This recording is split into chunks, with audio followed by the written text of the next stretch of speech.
ठेंगाटा गोटे प्रतीक हो पारे मु निजे बाड़े न थाई पारिथांती बा मु निजे बाड़े न थाई पारे किंतु निश्चित भाव कही तो पुणी गोटे स्वर उत्तोलन करिवो जदि ए समाज रे जो देखंतु आज्ञा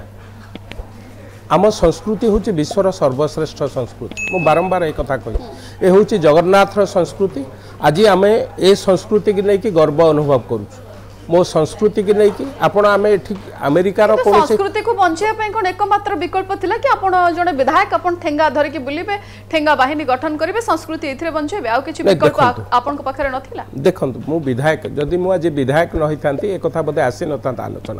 आलोचना को आसीछि भलो हिछि मु विधायक हला परे सेही डिपार्टमेंट रो कल्चर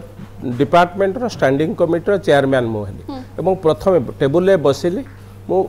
पेन चलिला मो संस्कृति विरुद्ध रे जो माने अपसंस्कृति करूचंती से अपसंस्कृति बंद हवा दरकार